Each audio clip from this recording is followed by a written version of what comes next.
Estamos aqui, bem-vindos no nosso Letras Online e hoje vamos falar sobre Memórias de Adriano, da Marguerite Yourcenar. É isso, Ricardo? É isso. Joia. E o tema do nosso Letras Online de hoje é Quando o Fim se Aproxima. E o livro Memórias de Adriano. O grande imperador Adriano escreve suas memórias no alto de seus 66 anos, na época, sinal de proximidade com a morte. O fim das coisas se apresenta na experiência humana, como no fim de um relacionamento, de um trabalho, de uma causa, se mostra no aparecimento de uma doença, numa perda financeira e no limite. A morte é grande condensador de todas as nossas perdas. Hoje vamos conversar um pouco sobre finitude através do grande romance da autora francesa Marguerite Yourcenar, Memórias de Adriano, de 1951. É isso aí? É isso aí. Vamos conversar um pouco sobre esse pano de fundo. Pano de fundo. A obra é muito maior, mas aqui a gente faz um pequeno recorte, né, sobre esse aspecto da finitude. E um recorte que vira e mexe, a gente se pega falando dele, né? Ou vira e mexe, acontece com a gente em algum momento, como a gente trouxe aqui com esses exemplos, quando você perde um dinheiro, perde uma aposta, né? Quer dizer, acho que abraça o ser humano também de alguma forma. O ser humano é uma criatura muito específica, né?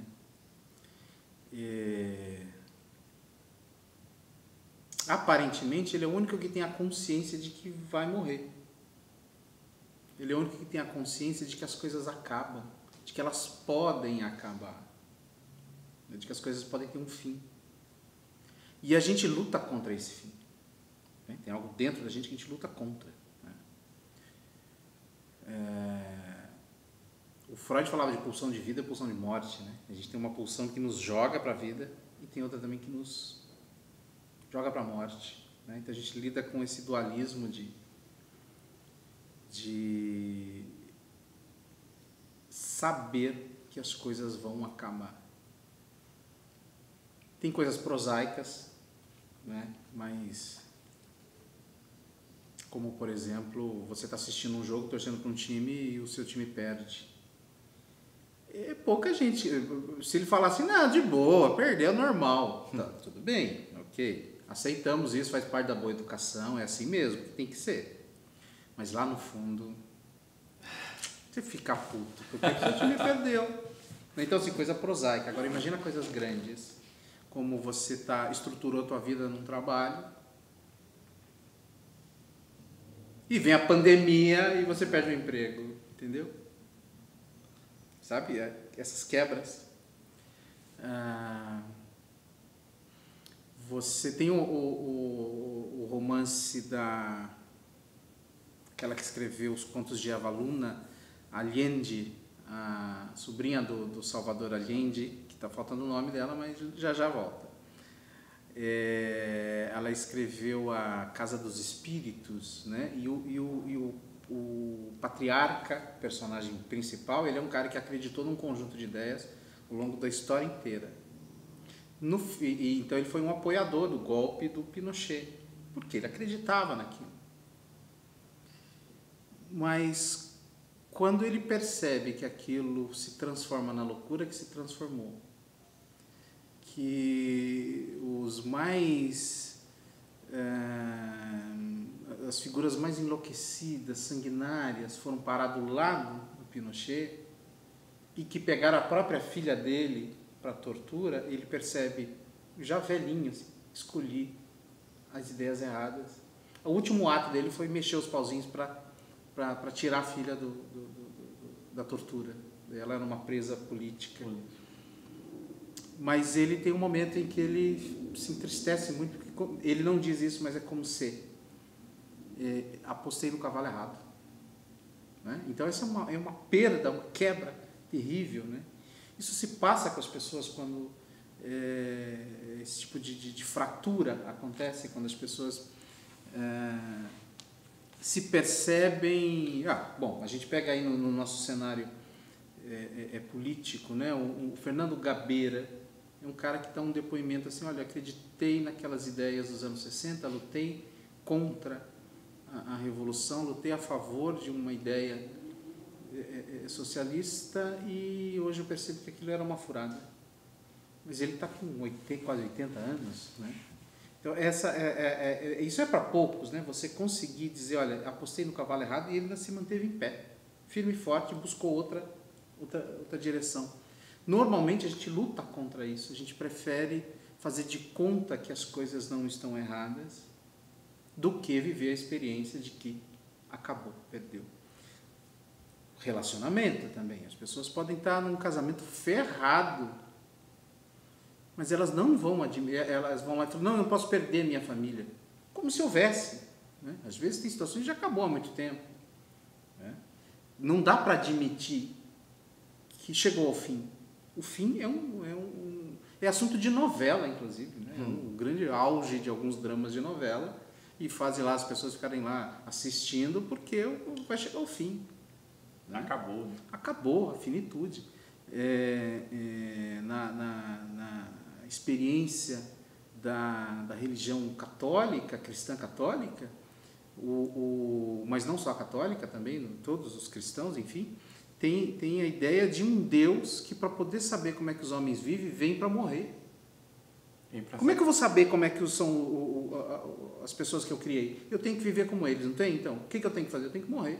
Ele vem para morrer, pendurado na cruz. Até ele ainda chega, pai, porque me abandonaste. Né? Até ele tem um momento ali de uma dúvida de titubear. Né? Então, para os existencialistas, por exemplo, o sentido da vida só vem se você sacar que vai morrer.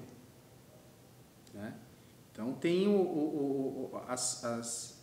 as finitudes, as pequenas do cotidiano, e tem aquela maior, que é a morte mesmo. No meio do caminho, tem quando você é criança e deixa de ser criança, você perde o corpo de criança. Tem criança que não consegue lidar com isso. São as fases. Essas fases, deixar-o para trás, né? Porque isso é bem comum, né? Quem vê criança, acompanha o crescimento de criança, percebe isso, né? Chega um momento em que as crianças estão assim, não, você não manda em mim, eu já sou adolescente. Hoje eles estão falando adolescente. Né? Então, então se você é adolescente, então você tem isso para fazer. Não, mas eu sou criança. As crianças bem saudáveis, elas ficam nesse vou para lá, vem para cá. Né? Mas sabe que está perdendo alguma coisa. Né? Os pais que elas tinham na infância, que aquele que qualquer coisinha que ela fazia dava risada, batia palma, aquele não está mais quando ela cresce um pouco. Para algumas crianças é um trauma muito grande isso, né? Outro sinal disso em criança é quando eles tentam repetir as mesmas piadinhas que eles faziam antes e ficava todo mundo em volta dando risada. Aí você fala, isso não tem graça. Aí ele já dá uma murchada. Tinha graça quando você era menor. Então não funciona mais. Então abandonar o corpo de criança é uma experiência de finitude, né? Deve trazer dor, né? Dói muito e alguns não passam. Tem alguns que não passam. A gente acabou introduzindo e foi passeando bastante no tema, né? Mas e essa autora aí, cara? Onde que ela passeia assim na literatura? Assim? Então, ela é dessas poucas de peso.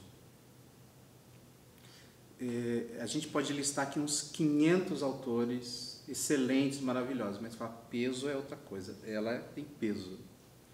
Ela nasceu na Bélgica, e apesar de ser chamada sempre de francesa e tal, mas ela nasceu na Bélgica e o pai dela era muito culto. E ela, muito cedo, teve uma educação, ela não foi para a escola, ela foi educada em casa mesmo, né? Então, assim, com 8 anos de idade, ela já conhecia latim, já conhecia grego, né? Então, ela cresceu num ambiente de cultura elevadíssimo. E quando ela... Aí teve muitas experiências, foi morar na Grécia, foi morar em vários lugares, andou muito. E quando ela foi escrever o Memórias de Adriano, apesar de toda a cultura que ela tinha, que isso é uma coisa dos grandes, né? O sujeito que é muito inteligente, muito sábio, muito culto, a primeira coisa que ele pensa é, eu não sei. Então ela pesquisou Não, ao contrário de hoje, né? Qualquer boçal acha que sabe tudo. Então ela ficou 10 anos pesquisando tudo que tinha a respeito do Adriano. E não tem muita coisa. Então ela leu tudo que estava disponível a respeito do período, do Império Romano como um todo, particularidades da política, tudo a respeito disso, e da biografia do Adriano, e que não tem muita coisa. Então ela faz um romance biográfico. E aí que conecta com o tema dessa finitude, porque ele está escrevendo as suas memórias. Ele vai deixar um documento póstumo, o personagem, e o personagem traz todos os dados biográficos e da história mesmo da época. Cada frase dela tem um peso que alguns precisam levar um livro inteiro. Então ela é aquela que você lê a primeira página 1, 2, 3 vezes e percebe que aquilo tem força. Ela é aquela autora que te permite, quando lê aquilo, ser transportado para o lugar. Você está pensando com a cabeça de quem é um romano. Não é alguém que está de longe contando como é aquilo. Você está pensando com a cabeça de um romano.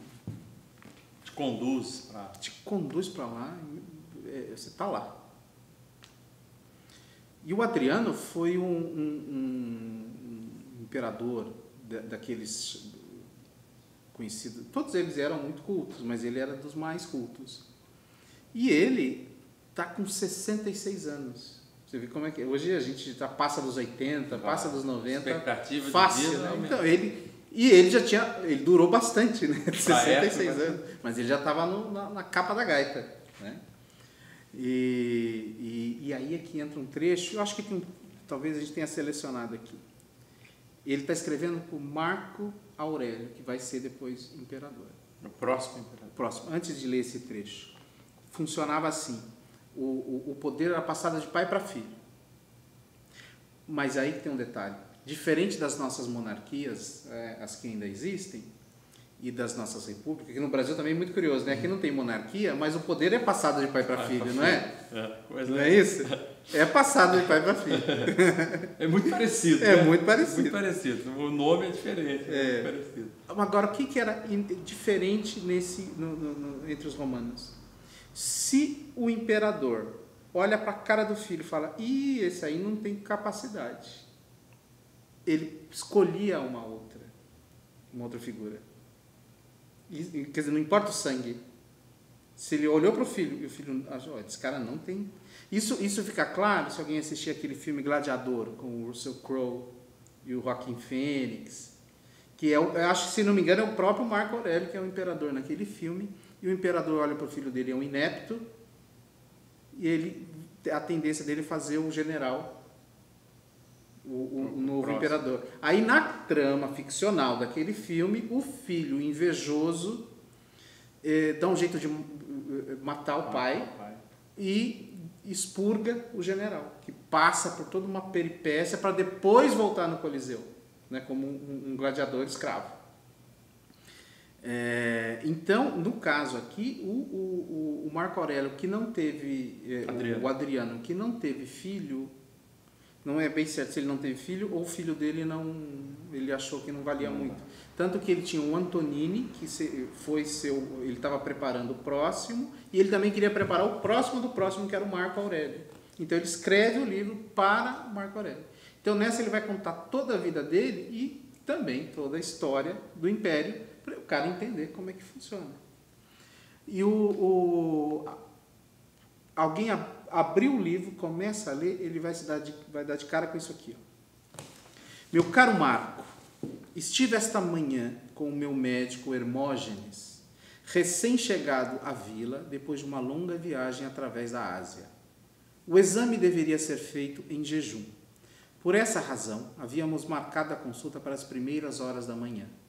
Deitei-me sobre um leito, depois de me haver despojado do manto e da túnica. Poupo-te detalhes que te seriam tão desagradáveis quanto a mim mesmo, omitindo a descrição do corpo de um homem que avança em idade e prepara-se para morrer de uma hidropisia do coração. Digamos somente que tossi, Respirei e retive o fôlego segundo as indicações de Hermógenes, alarmado a contragosto pelos rápidos progressos do meu mal e pronto a lançar no opróbrio o jovem Iolas, que me assistiu em sua ausência, que era o médico anterior. Substituto. Aí vem uma frase que é dessas assim que eu digo, isso tem peso. Ele diz: é difícil permanecer imperador na presença do médico e mais difícil permanecer homem. Isso é de uma espetacularidade impressionante. O homem do auge do poder de um império que ia da Europa, atravessava a Ásia, chegou até dominava o mundo. Dominava o mundo conhecido da época, na frente de um médico. Ele não conseguia nem se manter imperador, e ainda menos homem. No seguinte sentido, o símbolo do médico aqui apontado por ele é aquele que vai chegar para você e vai dizer assim, ou você corre o risco de ouvir: acabou, cara. Já era. Você tem uns dias aí, resolve o que você tem que resolver. Ou você paga os seus boletos, ou você toma um porre, entendeu?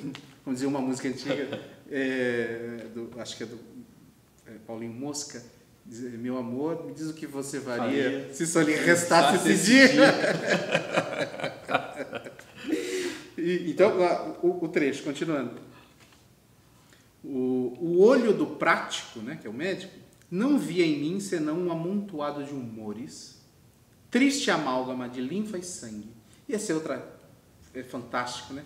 Se você está de frente de um médico, e para um médico ser bom, ele tem que te ver assim mesmo, né? Você não é uma pessoa necessariamente, você é um amontoado de células, né? Um conjunto de genes. Né? Ossos e tudo mais. Né? Aliás, alguns filmes de terror funcionam justamente por isso, né? Porque se você olha e não vê uma figura humana, você se assusta, né? E para que eu possa exercer bem uma medicina, eu não vou olhar muito mesmo uma figura humana. A figura humana tem sentimentos, tem caras, tem dramas. Eu preciso olhar como é que funciona, como é que eu vou colar o osso. Então só vou enxergar o osso. Tem gente que até reclama, né, quando troca de médico ou vai num outro médico. Pá, cara, nem olha pra minha cara. Nem olha pra minha cara. Cara, não sei o quê. Porque eu fui lá na consulta, nem conversar comigo ele conversou. Ele conversou sobre os Agora, assuntos tem necessários. toda uma corrente médica que acha que o certo é olhar a pessoa integralmente, etc. Tem gente que prefere se consultar com o veterinário, porque o veterinário é mais educado, né? Quando ele leva um cachorro, ele faz: ai, que lindo, cachorro.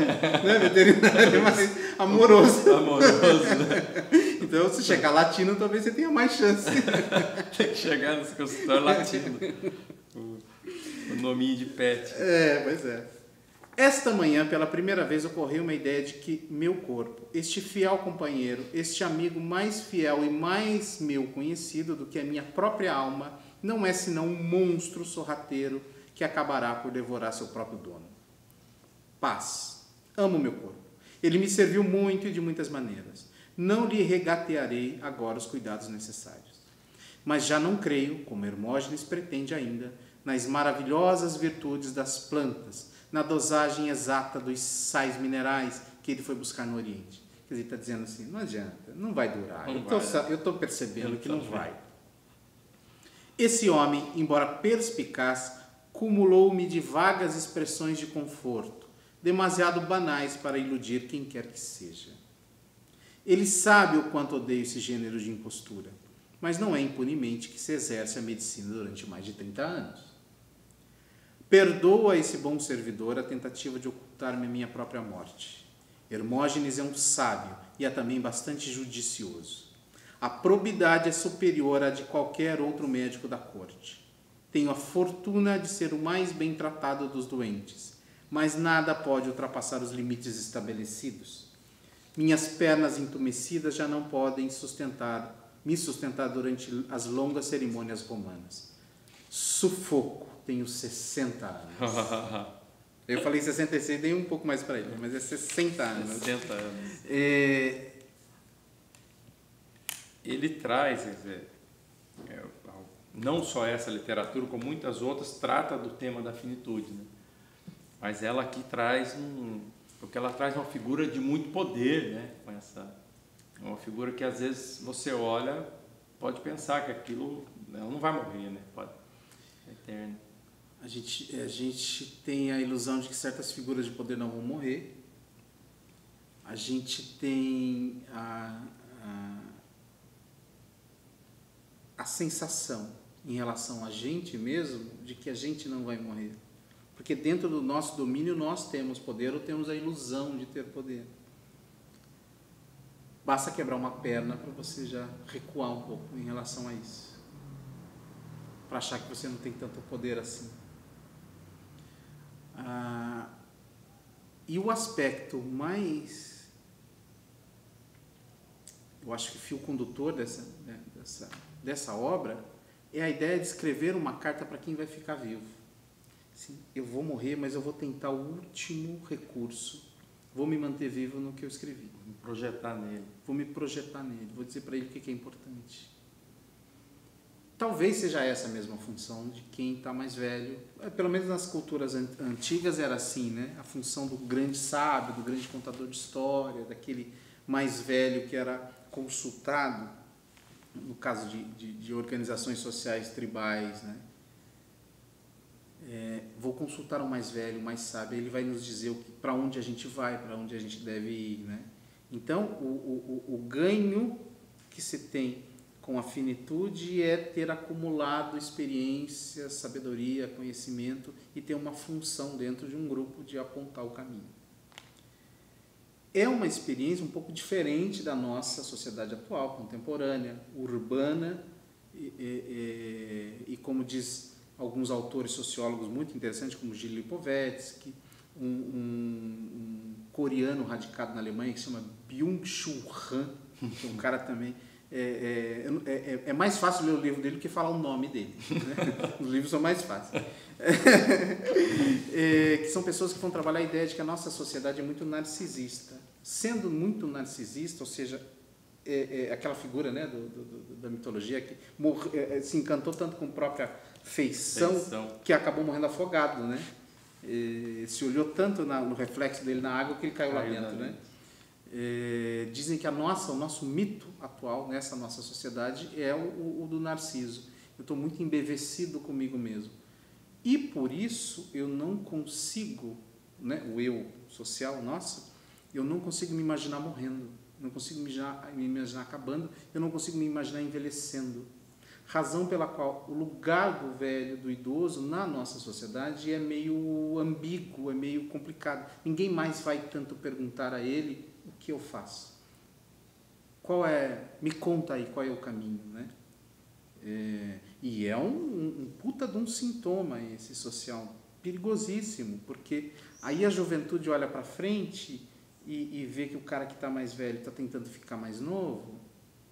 O cara tem 40 anos, mas eu tenho cabeça de 20, ou ele tem 50, está fazendo plástica pra caramba, está fazendo o possível para não envelhecer. O jovem olha e fala, então quando eu chegar lá, qual é o meu papel? Voltar para trás? Então é melhor nem ir. Então isso é uma espécie de achatamento do tempo, da experiência do tempo, né? Então essa é um pouco da nossa condição atual. Mas no tempo do Adriano, ele ainda tinha condição de dizer, olha, eu vou te transmitir a minha experiência, e o outro estava pronto para ouvir. Quase um mestre e um discípulo. O mestre e o discípulo. Estou pronto para ouvir, me conta aí. Então ele escreve memórias, eu vou escrever memórias, uma espécie de vou me manter vivo através das minhas memórias. Então este recurso literário, ele é extraordinário para marcar essa ideia de que, olha, alguém sabe que está morrendo, e o que isso significa? Ele pôde revisitar toda a história dele. Por exemplo, tem passagens belíssimas a respeito do fato de que, para cumprir a função de Estado, ele teve que se casar. Mas o grande amor da vida dele era um jovem do exército. O rapaz já era bem mais jovem do que ele, 19 anos, uma coisa assim. E o rapaz morre numa batalha. Então, o quanto aquilo o machucou. E ele passa isso para o novo futuro novo imperador. Mais ou menos assim, preste atenção nessas coisas. Isso é importante. Então, esse recurso das memórias é um recurso que tem muita literatura, né? Muita gente começa assim, se a gente pensar no Machado de Assis, né? Memórias póstumas de Brás Cubas, ele já conta, já morto, ele conta as memórias, né? Ele volta para contar as memórias.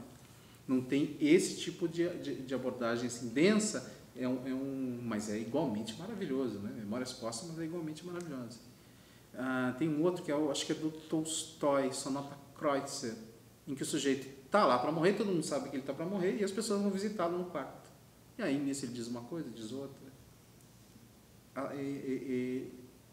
Os dias, as pessoas só estão esperando ele morrer. Só que ele demora ainda para morrer. E aí vai aumentando a angústia das pessoas que estão à volta dele também, porque ele está esticando.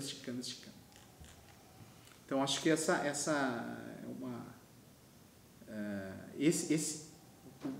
a obra é maior do que isso, o romance é maior do que isso, mas esse aspecto, que me parece um fio condutor importante, ele, que é o da finitude, nos ajuda a pensar muito da nossa condição. Assim, acabou, está acabando. Muito bem. A gente podia ficar mais tempo aqui falando, né? O tema é dar pano para manga, né? Você acaba construindo e cruzando vários elos com ele. Mas deixa aí, deixa o seu recado, deixa aí o seu comentário, deixa um tema aí para a gente trazer para o Letras Online e participe com a gente no próximo Letras Online. Hoje foi Memórias de Adriano, de Marguerite Yourcenar. Esperamos vocês aí no próximo.